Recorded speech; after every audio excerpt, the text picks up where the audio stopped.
Good morning बच्चों।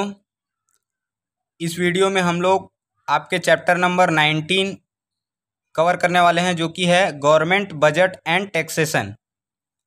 तो ये चैप्टर बहुत इम्पॉर्टेंट है और इससे 2 मार्क्स 3 मार्क्स क्वेश्चन या 1 मार्क्स क्वेश्चन बेसिकली पूछे जाते हैं। इस चैप्टर में क्या हम लोग पढ़ने वाले हैं, क्या देखने वाले हैं, तो बजट क्या होता है इसको समझेंगे, और टैक्स क्या है, टैक्स क्यों ज़रूरी होता है इसको हम लोग जानेंगे, और कितने टाइप के टैक्स होते हैं इसको भी हम लोग देखने वाले हैं। तो सबसे पहले हम लोग जो गवर्नमेंट बनाते हैं, हम लोग गवर्नमेंट कैसे बनता है, डेमोक्रेसी क्या है, कौन मेजोरिटी में है, कौन है ना, कौन सरकार बनाता है, कौन प्राइम मिनिस्टर बनता है, प्रेसिडेंट क्या होते हैं, प्रेसिडेंट के फंक्शन क्या होते हैं, ये सब हम लोगों ने देख रखा है। तो गवर्नमेंट का मेन जो फंक्शन रहता है वो क्या होता है, गवर्नमेंट के बहुत सारे काम होते हैं, जिसमें से मेन काम क्या होता है, पब्लिक का जो पब्लिक है यानी कि जो जनता है, क्योंकि गवर्नमेंट को किसने चुना है, जनता ने चुना है, पब्लिक ने चुना है ना। तो पब्लिक का ध्यान रखना, पब्लिक का वेलफेयर करना, समाज का भलाई करना और समाज के डेवलपमेंट के लिए काम करना, ये गवर्नमेंट का फंक्शन होता है। और क्या है, जो हमारा कॉन्स्टिट्यूशन है यानी कि जो लॉ एंड ऑर्डर है उसको मेंटेन रखना, कि कोई गलत काम ना हो सके, कोई क्राइम ना हो, पब्लिक की सिक्योरिटी हो, सबका सुरक्षा हो, ये सब काम जो है ये गवर्नमेंट का मेन फंक्शन होता है ना। गवर्नमेंट इस सब चीज़ का ध्यान रखती है। और जो पब्लिक है उनको फैसिलिटीज़ प्रोवाइड करना, जैसे इलेक्ट्रिसिटी हो गया, ड्रिंकिंग वाटर हो गया, फूड हो गया, एम्प्लॉयमेंट हो गया, एजुकेशन हो गया, है ना, हेल्थ हो गया, ये सब चीज़ जो बेसिक जो फैसिलिटीज़ है ये जनता तक पहुंचनी चाहिए। ये सरकार की जिम्मेदारी होती है, ये सरकार का रोल होता है।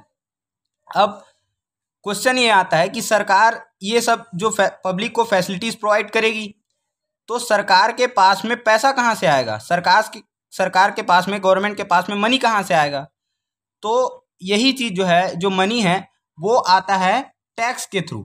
सरकार के पास में कैसे आता है, टैक्स के थ्रू। और भी हम लोग देखते हैं कि पब्लिक वेलफेयर के लिए सरकार बहुत सी योजनाएं चलाती है, जैसे कि आप लोगों ने मनरेगा सुना होगा, मनरेगा या इसी को हम लोग रोजगार गारंटी बोलते हैं। मनरेगा का फुल फॉर्म आप लोग ध्यान रखेंगे क्या है, Mahatma Gandhi national rural employment guarantee act.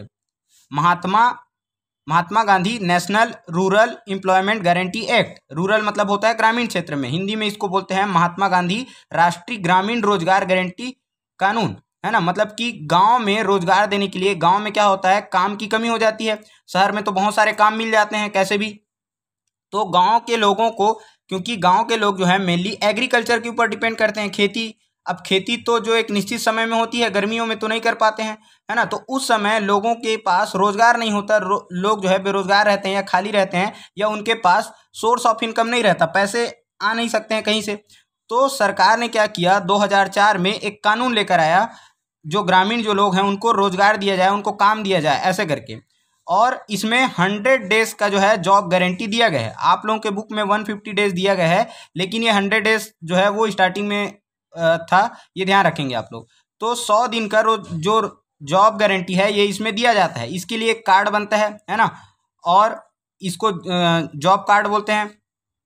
तो इसमें जो है बहुत सारे काम होते हैं, जैसे आप लोग देखते होंगे कि रोड वगैरह बनाने का जो हो गया है ना, जो लोकल जो गांव वगैरह में जो रोड हो गया वो इसमें चलता है। कैनाल्स बनाने का हो गया, नाली बनाने का, या जो पॉन्ड हो गया, तालाब बनाने का, ऐसे बहुत सारे काम जो है ये इसके थ्रू कराए जाते हैं। फिर पब्लिक वेलफेयर के लिए क्या होता है, एक और चीज़ जो किया जाता है वो क्या है, पीडीएस आप लोगों को बताया है, पब्लिक डिस्ट्रीब्यूशन सिस्टम, है ना। पब्लिक डिस्ट्रीब्यूशन सिस्टम क्या होता है, पीडीएस, जो राशन की जो दुकान है उससे क्या होता है, जो बीपीएल जो फैमिलीज है ना, ये सब फुल फॉर्म ध्यान रखेंगे। पीडीएस का फुल फॉर्म क्या है, पब्लिक डिस्ट्रीब्यूशन सिस्टम।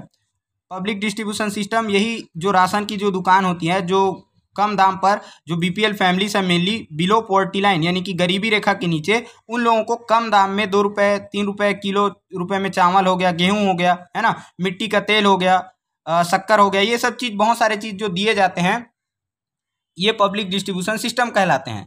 फिर एक और फुल फॉर्म आप लोगों को ध्यान रखना है, वो क्या है, FSSAI, फसाई इसको बोलते हैं, है ना। तो ये फसाई क्या चीज़ है, तो food safety standard authority of India, food safety and standard authority of India, अब ये इसका काम क्या होता है, आप लोग देखते होंगे खाने पीने की जो चीज़ें हैं, चिप्स हो गया, बिस्किट हो गया, पैकेट हो गए, जितने भी पैकेजिंग वाले जो चीज़ हैं, उसमें जो फूड जो भरा गया है या पैकिंग किया गया है, उसकी क्वालिटी अच्छी रहे, है ना, या हमको अच्छा हेल्दी और क्वालिटी वाला फूड जो है खाने के लिए मिले पैकेजिंग वाला, तो उसको जांचने का काम, उसको अप्रूव करने का काम कि वो सही है कि नहीं है, हमारे हेल्थ के लिए सही है कि नहीं है, ये सब चीज़ जो देखने का काम रहता है वो फसाई करता है। आप लोग देखते होंगे मैगी वगैरह या इस सब के पैड में, है ना, पैकेट में ये फसाई का एक टैग लगा रहता है उसमें, और ये क्या देखता है कि उसमें मैन्युफैक्चरिंग डेट और एक्सपायरी डेट भी मेंशन होना चाहिए। ये सब चीज़ होता है, हम लोग देखते हैं ना कि कोई भी जो खाने पीने का सामान है कब तक वो एक्सपायर हो जाएगा, तो एक्सपायरी डेट हो गया, और कब बना है मैन्युफैक्चरिंग डेट, ये भी उसमें मेंशन रहता है। फिर ग्रीन कलर का है तो वो वेजिटेरियन है, और रेड कलर का है तो वो नॉन वेज वाला है। ऐसा भी क्या होता है, अलग अलग पैकेजिंग, यही सब फसाई डिसाइड करता है food safety and standard authority of India. फिर अब इसके बाद हम लोग देखते हैं कि बजट क्या होता है ना। बजट क्या होता है, इसको समझने से पहले हमको अपने घर का सिस्टम समझना पड़ेगा। हमारे घर में क्या होता है, होम में, पहले इसको समझेंगे तो बजट जो है इजीली आप लोगों को समझ में आ जाएगा। जैसे घर में क्या होता है, मम्मी है, पापा है ना, पूरी फैमिली है, ठीक है, मम्मी पापा हैं, ये आप हैं, है ना, बहन है या सिस्टर है, ठीक है, ब्रदर है, जो भी है। तो हमारे घरों में क्या होता है, हमारे घरों में भी बजट बनाया जाता है ना। अब ये बजट क्या होता है आप लोगों को अभी इजीली समझ में आ जाएगा। बजट क्या होता है, जैसे मान के चलो पापा जी जो हैं वो मंथ में 20,000 कमा रहे हैं, है ना, 20,000 कमा रहे हैं, 20,000 इनका इनकम है। तो घर में ये सब चीज़ चर्चाएं चलती है ना कि इस महीने जो 20,000 हैं, है ना, अब मान के चलो पापा जी जॉब में है ना, जॉब में है या उनको कहीं से भी सैलरी मिल रहा है, गवर्नमेंट जॉब हो, प्राइवेट जॉब हो, कहीं काम कर रहे हैं, 20,000 रुपये मंथली उनको मिल रहा है। तो इस 20,000 में से क्या होगा, अलग अलग जैसे घर का खर्चा हो गया, किराना सामान हो गया, जैसे खाने पीने का दाल चावल आटा जो भी है, उसके लिए मान के चलो यहाँ पर जो है सब्जी वगैरह हो गया, 5,000 रुपये उसके लिए निकाल दिए। फिर जो बच्चे हैं इसके स्कूल फीस के लिए मान के चलो 5,000 रुपये जो है अलग निकाल दिए। फिर इसके बाद में क्या होगा, मोबाइल रिचार्ज कराना है ना, और भी कुछ जैसे होली हो गया, दिवाली हो गया, तो कुछ शॉपिंग करना है त्यौहार में, ठीक है, तो और मान के चलो किसी को क्या करना है, मोबाइल लेना है या कुछ नया प्लानिंग है, तो उसके लिए भी कुछ पैसे रखे जाते हैं, है ना, या कुछ इमरजेंसी में रखा जाता है, कुछ हेल्थ के लिए ज़रूरत पड़ गया। तो क्या होता है कि हमारे पास पैसे कहाँ से आ रहे हैं, तो पापा जी को मिल रहे हैं जॉब से, ठीक है, लेकिन खर्च कहाँ कहाँ पर हो रहे हैं, ये अलग अलग खर्च हो रहे हैं। तो इसको क्या करती है मम्मी जो रहती है या पापा जो रहते हैं, उसको एक डायरी में लिख के रखते हैं कि इतना इतना मेरा इनकम है, इतना इतना खर्च हो जाएगा। हो सकता है आप लोगों को पता ना हो या फिर ऐसा लिखा नहीं जाता है, लेकिन माइंड में ये सब कैलकुलेशन रहता है। तो इसी चीज़ को हम लोग बोलते हैं बजट। आप लोग बजट वर्ड कॉमनली ऐसे सुनते हैं कि जब कोई सामान लेने जाते हैं या फिर कोई ज्वेलरी हो गया या कपड़े हो गए, तो ये हमारे बजट के बाहर का है। बजट के बाहर का मतलब हमारे पास इतने पैसे नहीं है कि हम लोग इसको ले सकें। तो सिमिलरली ऐसा ही क्या होता है, गवर्नमेंट के पास गवर्नमेंट बजट निकालती है। अब ये बजट क्या होता है, जैसे अभी आप लोगों को बताया कि हमको सरकार बहुत सारी फैसिलिटीज़ देती है, जैसे कि रोड बनाना हो गया, है ना, स्कूल बनाने हैं, कॉलेज बनाने हैं, लोगों को पेंशन देना है, वृद्धा पेंशन, ये सब चीज़। तो ये सब चीज़ खर्च के लिए क्या होता है, ये सब चीज़ तो हमारे खर्च हो गए, गवर्नमेंट के जो खर्च हो गए। अब गवर्नमेंट को पैसा कहाँ से मिलता है, तो गवर्नमेंट ये सब चीज़ के लिए एक्सपेंडिचर करती है। एक्सपेंडिचर मतलब खर्च, जो अभी बताए हैं पब्लिक वेलफेयर के लिए, पब्लिक को फैसिलिटी देने के लिए। अब गवर्नमेंट के पास में, जैसे पापा जी के पास में टैक्स कहाँ से आ रहा था, तो खेती से आ रहा था, जॉब से आ रहा था, या कोई काम कर रहे थे वहाँ से आ रहा था। तो वैसे ही गवर्नमेंट के पास में पैसा कहाँ से आता है, टैक्स से आता है। जो टैक्स ही है जो इसका क्या है, इनकम है, सोर्स ऑफ इनकम क्या है, गवर्नमेंट का टैक्स है। तो गवर्नमेंट के पास में टैक्स से पैसा आता है, उसी पैसे को क्या करती है ये पब्लिक के भलाई के लिए या पब्लिक के वेलफेयर के लिए, देश के डेवलपमेंट के लिए उसको खर्च करती है। तो इसी को हम लोग क्या बोलते हैं, बजट। तो बजट क्या है, एक अकाउंट है जिसमें गवर्नमेंट का रेवेन्यू यानी कि कमाई, है ना, कहाँ से उसके पास पैसा आ रहा है, और उसका एक्सपेंडिचर मतलब खर्च कहाँ पर हो रहा है, इसी को हम लोग क्या बोलते हैं, बजट। तो बजट क्या है, गवर्नमेंट का एक अकाउंट है जिसमें वो सब मेंशन किए रहते हैं कि कहाँ से उसका कमाई होगा और कहाँ कहाँ पर उसको खर्च किया जाएगा। तो इसमें मेनली एजुकेशन हो गया, हेल्थ हो गया, डिफेंस हो गया, है ना, फूड सिक्योरिटी हो गया, इंफ्रास्ट्रक्चर मतलब बिल्डिंग डेवलपमेंट, रोड, है ना, डैम्स वगैरह हो गया। ये सब चीज़ जो है वो इसमें क्या होते हैं, सरकार के रेवेन्यू में यानी कि खर्च में आ जाते हैं। अब बजट को पास कौन करता है, तो बजट को पार्लियामेंट जो है वो पास करती है, सेंट्रल गवर्नमेंट के लेवल पर, है ना। और अगर हम लोग बात करें स्टेट गवर्नमेंट के लेवल पर, तो उसको विधानसभा यानी कि लेजिस्लेटिव असेंबली के द्वारा पास किया जाता है ना। और पास तो पार्लियामेंट के द्वारा किया जाता है, लेकिन बजट को सबके सामने में प्रेजेंट कौन करता है, पेश कौन करता है, तो फाइनेंस जो मिनिस्टर है, वित्त मंत्री जो है, वो सबके सामने में बजट लेकर आती हैं, है ना। और अभी फाइनेंस मिनिस्टर कौन है, आप लोगों को बताया है, निर्मला सीतारमण जी है ना। तो निर्मला सीतारमण जी क्या करेंगी, बजट पेश करेंगी सबके सामने में। अभी 2023 का बजट पेश हो चुका है, 2023-24 का, है ना। अब आप लोगों को जैसे पार्लियामेंट में अलग अलग सेशन चलते हैं, बताया है ना, कितने सेशन होते हैं पार्लियामेंट के, 3 सेशन, मतलब सेशन मतलब सत्र। तो सबसे पहले आप लोगों को बताया है कि सबसे पहले क्या होता है, बजट सेशन ही होता है ना, बजट सेशन। उसके बाद दूसरा होता है मॉनसून सेशन, है ना। और तीसरा जो होता है, तीसरा सत्र क्या होता है, विंटर सेशन। इसमें सबसे जो लंबा है वो कौन सा सेशन चलता है, बजट सेशन ही चलता है। बजट सेशन में, बजट में अपोजिशन का बहुत ज़्यादा इंपॉर्टेंस होता है। अपोजिशन मतलब एक तो रहता है गवर्नमेंट जो सरकार चला रही है, और है ना, जैसे मान के चलो बीजेपी अभी सरकार में है, तो बाकी जो कांग्रेस हो गए या आम आदमी पार्टी हो गए, वो सब कौन से पार्टी हो गए, अपोजिशन पार्टी। तो अपोजिशन पार्टी सरकार से क्वेश्चन करती है ना। सरकार इसमें क्या करती है बजट में, कि हम लोग इस साल इतने करोड़ रुपए एजुकेशन में खर्च करेंगे, हेल्थ में इतना करोड़ रुपए खर्च करेंगे, डिफेंस में इतना खर्च करेंगे, डिफेंस मतलब कि रक्षा, हमारे आर्मी में, देश की रक्षा के लिए। फूड सिक्योरिटी में मतलब इतने करोड़ रुपए का हम लोग खाना वितरण करेंगे, इतने रुपए स्पोर्ट्स में लगाएंगे, इतने रुपए डैम में, रोड कंस्ट्रक्शन में लगाएंगे। ये सब चीज़ पूरा बजट में ब्यौरा होता है। तो अब अपोजिशन क्या करती है, जहां पर उसको कमी लगता है या गवर्नमेंट से क्वेश्चन करती है कि इतने रुपए का तो जरूरत है ना, इस चीज में नहीं है, आप लोग फालतू का खर्च कर रहे हो, या एजुकेशन में, पढ़ाई में, बच्चों की पढ़ाई में और ज्यादा खर्च होना चाहिए। तो ये सब अपोजिशन गवर्नमेंट से बजट सेशन में क्वेश्चन आंसर करती है। तो इसीलिए आप लोगों को बताया है कि फरवरी से लेकर अप्रैल तक क्या होता है, बजट सेशन चलता है पार्लियामेंट में, और सबसे लंबा बजट सेशन ही चलता है ना, लगभग 3-4 महीने। तो ये सब जो बेसिक चीजें हैं वो आप लोग ध्यान रखेंगे। फिर इसके बाद क्या आता है, पब्लिक डिस्ट्रीब्यूशन सिस्टम आप लोगों को बता ही दिए। पीडीएस जो है, राशन की दुकान जो होती है उससे चावल या है ना, जो खाने पीने के जो सामान है वो वितरित किए जाते हैं राशन की दुकानों से, आप लोग गांव में देखे होंगे। तो ये सब चीज़, इसमें अलग अलग कार्ड बनते हैं, जैसे बीपीएल कार्ड हो गया जो ज़्यादातर रेड कलर का या ब्लू कलर का रहता है। फिर एपीएल कार्ड हो गया, एपीएल कार्ड जो अबो पॉवर्टी लाइन बोलते हैं, है ना, इसमें व्हाइट कलर का कार्ड रहता है। ऐसे अलग अलग कार्ड रहते हैं, लोगों को देने के लिए बनाए गए रहते हैं। फिर अब हम लोगों ने देख लिया कि सरकार ये सब चीज़ों पर खर्च तो कर रही है, लेकिन सरकार के पास में पैसा कहाँ से आएगा। तो सरकार के जो रेवेन्यू का जो सोर्स होता है, रेवेन्यू मतलब होता है राजस्व या कमाई, सरकार के पास में पैसा कहाँ से आएगा। तो सरकार के पास में पैसा कहाँ से आता है, तो वो टैक्स से आता है ना। जैसे इसमें आप लोग क्या होता है, बजट में एक चीज़ बताना रह गया आप लोगों को, जैसे क्या होता है, ये सब चीज़ रहता है ना। तो फाइनेंस मिनिस्टर की तरह कौन काम करती है, हमारी जो मम्मी है ना, यही काम करती हैं, क्योंकि पापा जी लाकर तो क्या होता है, पैसा जो है मम्मी के हाथ में थमा देते हैं। अब मम्मी डिसाइड करती है कि कहाँ कहाँ खर्च होगा, कितना कितना खर्च होगा, किसको पैसे देना है, क्या क्या चीज़ होता है। तो वैसे ही हमारे फाइनेंस मिनिस्टर होते हैं, है ना। फाइनेंस मिनिस्टर जो है, मम्मी जो है फाइनेंस मिनिस्टर, ऐसे समझ के चलिए। तो वो सब क्या होता है, ये सब मैनेज करती हैं, सब चीज़ बताती हैं। फाइनली लास्ट में उसको पापा जो है उसको मंजूरी देते हैं ना, कि हाँ चलो ठीक है, इसमें इतना इतना पैसा जाना है। तो वैसे ही पार्लियामेंट भी उसको क्या करता है, पास करता है। अब इसके बाद हम लोग देखते हैं टैक्स कहाँ से आता है ना, या टैक्स हमारे लिए ज़रूरी क्यों है, या कितने टाइप का टैक्स होता है, इसको हम लोग देखने वाले हैं। तो अभी बताए सरकार के पास में पैसा कहाँ से आता है। तो सरकार के पास में बेसिकली जो है वो पैसा टैक्स के थ्रू आता है। टैक्स को हम लोग हिंदी में बोलते हैं कर, है ना। तो जो लोग हैं, यानी कि जो जनता ही है, जनता ही क्या करती है, सरकार को टैक्स देती है। इसीलिए तो बोलते हैं ना कि जो देश है वो जनता के पैसे से ही चलता है, सरकार तो क्या है, बस एक जरिया है। तो टैक्स भी क्या होता है, 2 टाइप का होता है ना। एक तो होता है डायरेक्ट टैक्स, और एक क्या होता है, इनडायरेक्ट टैक्स। तो ध्यान रखेंगे, टाइप ऑफ टैक्स कितना हो गया, 2 टाइप, एक तो डायरेक्ट टैक्स और एक इनडायरेक्ट टैक्स। डायरेक्ट टैक्स को हिंदी में बोलते हैं प्रत्यक्ष कर, और इनडायरेक्ट टैक्स को हम लोग बोलते हैं अप्रत्यक्ष कर। अब जैसे कि जो इनकम टैक्स हो गया, कॉर्पोरेट टैक्स हो गया, ये सब डायरेक्ट टैक्सेस में आते हैं, है ना। और जैसे जो जीएसटी हो गया, आप लोग सुने होंगे, goods and service tax, GST लगता है जो सामान लेते हैं, कुछ भी चीज लेते हैं। तो वो कैसा टाइप का टैक्स है, इनडायरेक्ट टाइप का टैक्स है ना। अब हम लोग समझते हैं कि इन दोनों में डिफरेंस क्या होता है, डायरेक्ट टैक्स क्या होता है और इनडायरेक्ट टैक्स क्या होता है।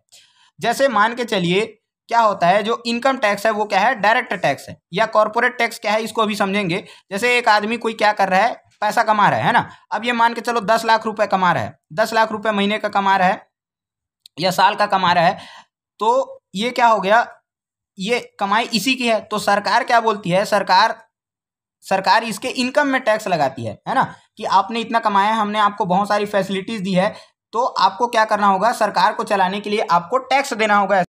तो इस पर्सन को क्या करना पड़ता है, इसके इनकम में टैक्स लग रहा है। अब सरकार ने इसके ऊपर में टैक्स लगाया है, तो क्या कोई दूसरा बंदा आके इसका टैक्स पे करेगा क्या, या टैक्स भरेगा क्या? नहीं भरेगा। तो जिसके ऊपर में टैक्स लगाया गया है उसी को ही क्या करना पड़ता है, टैक्स देना पड़ता है। तो इसीलिए इनकम टैक्स क्या है, तो ये डायरेक्ट टैक्स में काउंट होता है। अगर मान के चलो इसके ऊपर लगाया गया लेकिन कोई दूसरा आदमी उसका टैक्स पे करता है, तब वो चीज़ क्या कहलाएगा, इनडायरेक्ट टैक्स कहलाएगा, है ना। तो जैसे किस में होता है ये इनडायरेक्ट टैक्स, जीएसटी में होता है।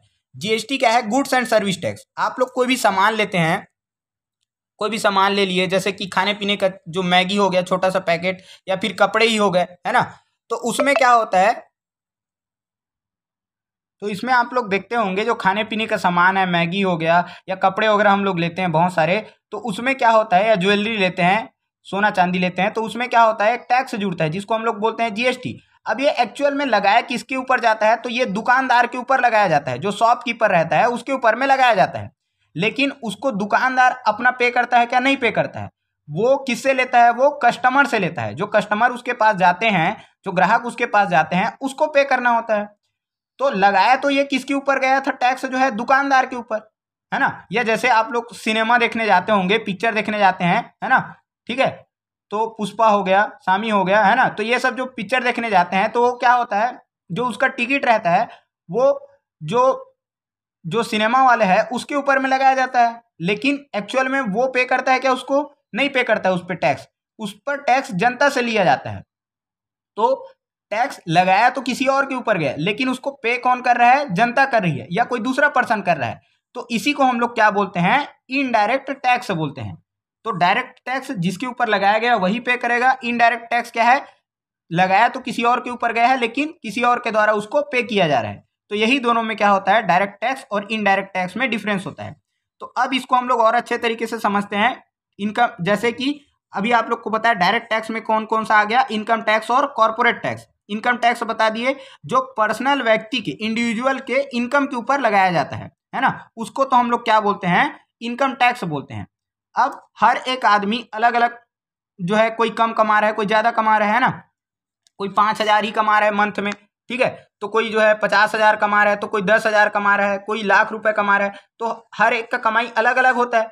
तो अगर मान के चलो गवर्नमेंट क्या करती है, सभी से एक जैसा टैक्स लेने लग जाती है। जो 5,000 कमा रहा है उससे भी मान के चलो 1,000 टैक्स ले रही है, और जो 50,000 कमा रहा है उससे भी 1,000 टैक्स ले रही है, 1 लाख कमा रहा है उससे भी 1,000 टैक्स ले रही है। तो ये तो क्या हो जाएगा, इनइक्वालिटी हो जाएगा, है ना, मतलब कि इसको ज्यादा प्रभाव पड़ जाएगा, और लाख रुपए कमा रहे उसको 1,000 रुपए देने में क्या दिक्कत होगा।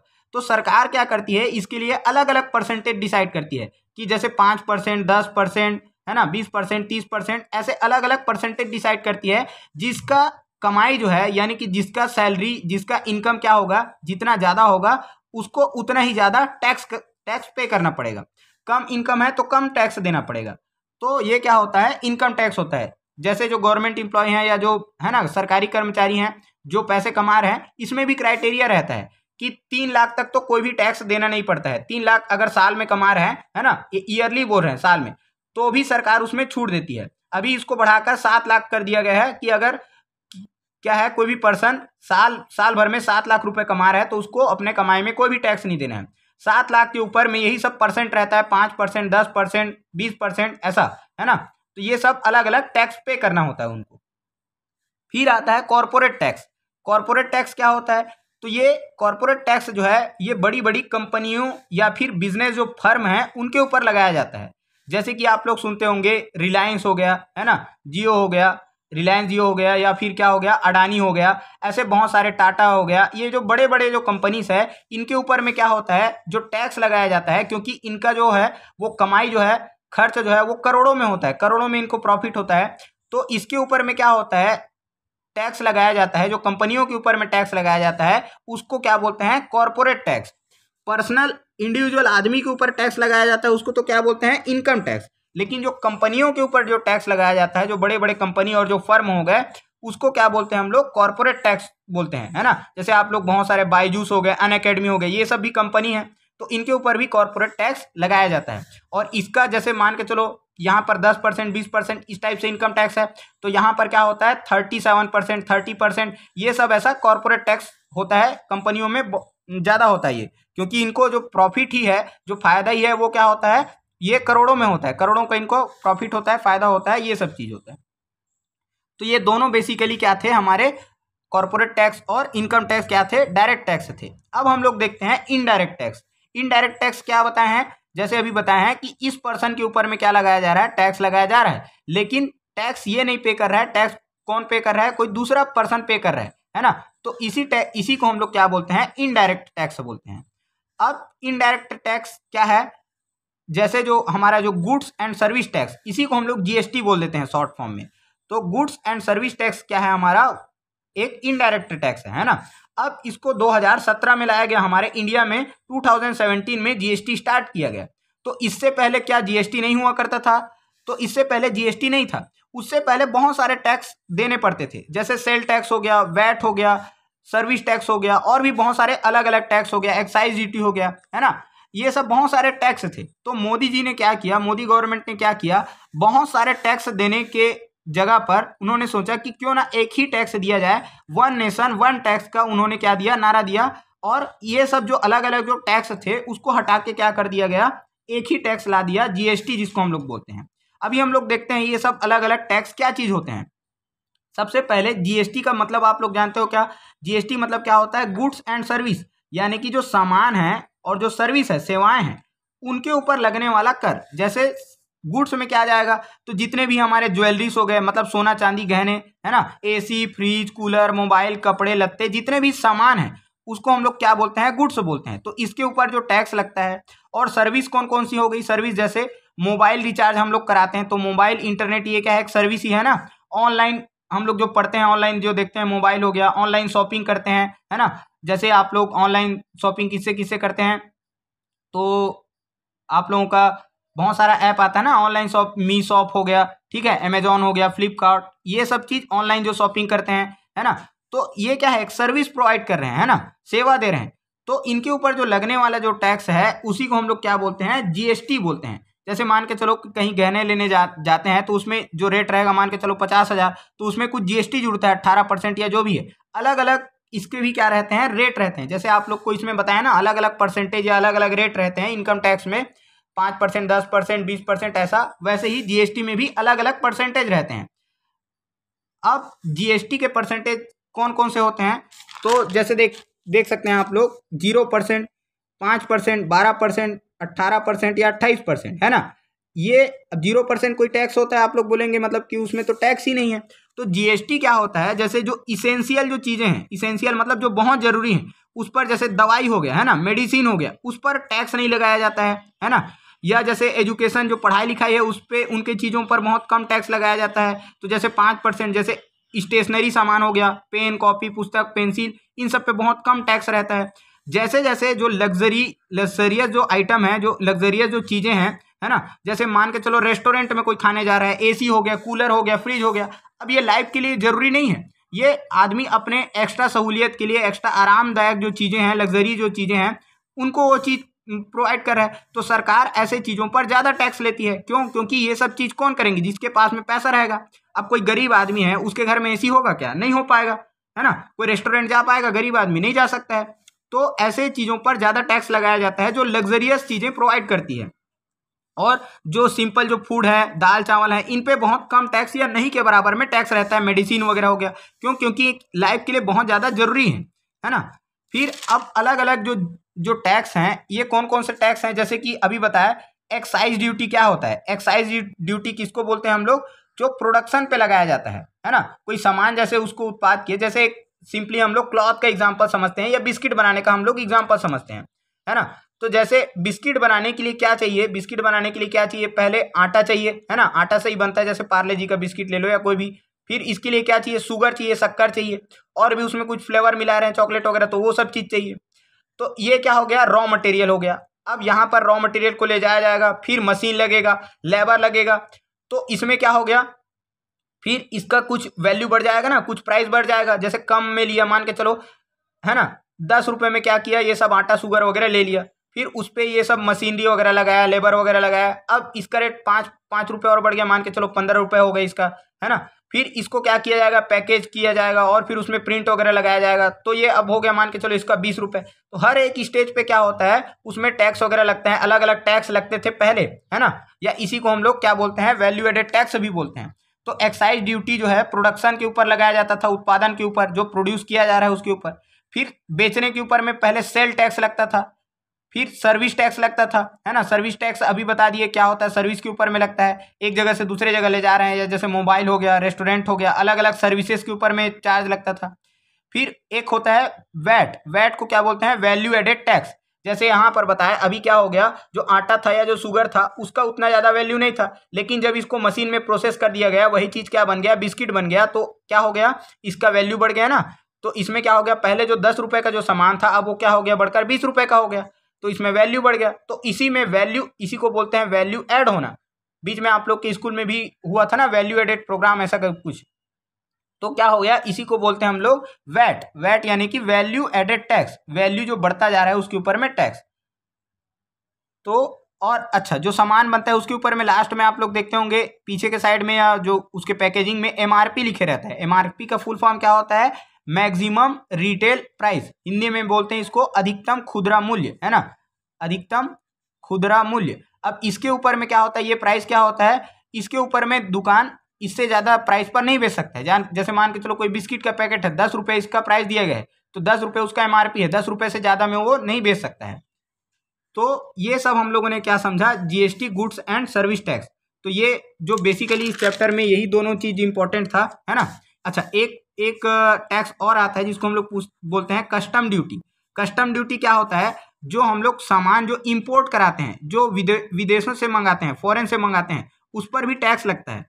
तो उसको हम लोग क्या बोलते हैं, जो आयात करते हैं, है ना। आयात जो करते हैं, जो दूसरे देश से मंगाते हैं। आप लोग को क्या बताएं, ये मान के चलिए हमारा देश हो गया, अगर दूसरे देश से, फॉरेन से यानी कि अमेरिका से हम लोग कुछ चीज मंगा रहे हैं, तो इसको हम लोग क्या बोलेंगे, इंपोर्ट करना बोलेंगे, यानी कि आयात करना, है ना। और हमारे इंडिया से कोई दूसरे देश में भेज रहे हैं, मान के चलो चाइना में भेज रहे हैं कोई सामान, तो इसको हम लोग क्या बोलेंगे, एक्सपोर्ट करना। एक्सपोर्ट यानी कि क्या होता है, निर्यात करना। तो जो चीज हम लोग किसी दूसरे देश से मंगाते हैं, तो दूसरे देश का सामान हमारे देश में बिकने आ रहा है, तो यहाँ पर क्या होता है, बाउंड्री में या फिर सीमा में उसको शुल्क लगाया जाता है। इसी को हम लोग बोलते हैं कस्टम ड्यूटी। तो आप लोगों को आई होप अच्छे से ये चैप्टर समझ में आ गया होगा, है ना। बजट और टैक्सेशन, बजट क्या था, कैसे बजट बनाया जाता है, कौन उसको पे करता है, और टैक्सेशन क्या होता है, कितने टाइप से टैक्स होते हैं, डायरेक्ट टैक्स, इनडायरेक्ट टैक्स क्या है ना, इनकम टैक्स, जीएसटी, ये सब चीज़ क्या होता है। तो ये चैप्टर बहुत ज़्यादा इंपॉर्टेंट है, तो इसको आप लोग अच्छे से रिवाइज कर लीजिएगा। थैंक यू, जय हिंद।